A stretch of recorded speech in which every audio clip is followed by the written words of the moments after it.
శ్రీగురుభ్యో నమః. శ్రీకృష్ణాయ పరమాత్మనే నమః. భగవద్గీత కర్మయోగంలో ఈరోజు మనం 32వ శ్లోకం తెలుసుకుందాము.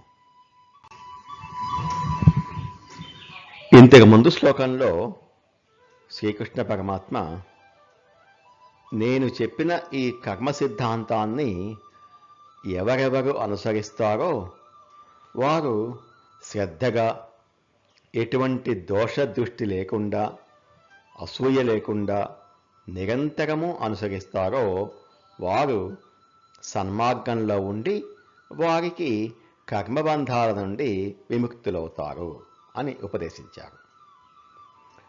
తన బోధనలను అంటే ధర్మ మార్గాన్ని అనుసరించని వారి గురించి ఈ 32వ శ్లోకంలో చెబుతున్నారు.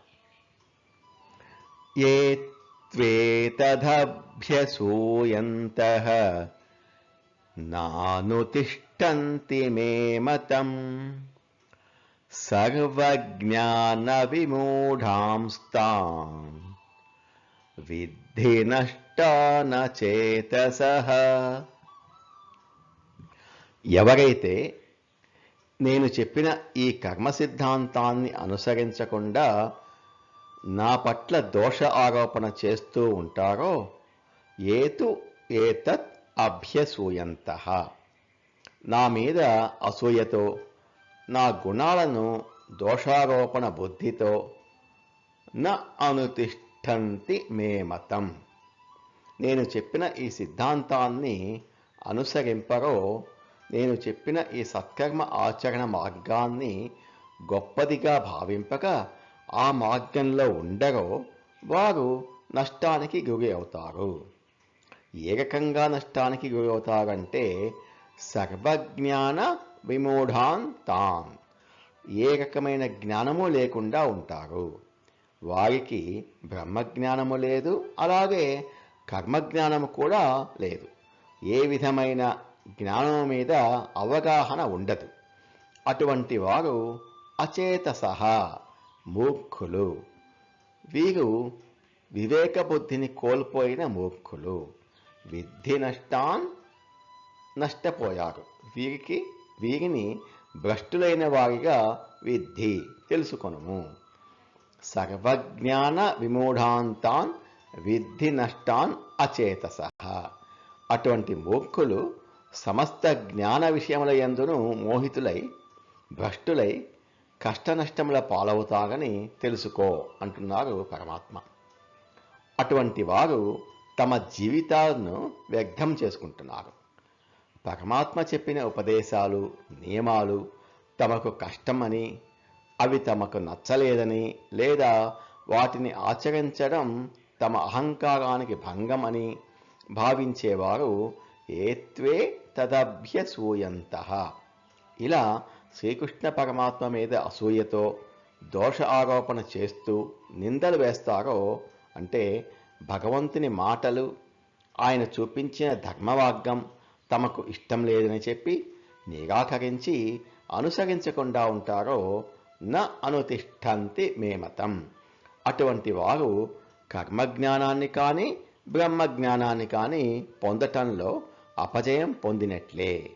లేదా వారికి ఎంత జ్ఞానం ఉన్నా అది ధర్మ మార్గంలో ఉపయోగపడటం లేదు. సర్వజ్ఞాన విమూఢాన్, వారి జ్ఞానం కేవలం లౌకిక సంపాదనకు, అహంకారానికి మాత్రమే పనికొస్తుంది. అందువల్ల వారు సత్యాన్ని గ్రహించలేరు. అటువంటి వారు జ్ఞానం లేని నశించిన వారిగా గుర్తించు. తాన్ విద్ధి నష్టాన్ అచేతసః.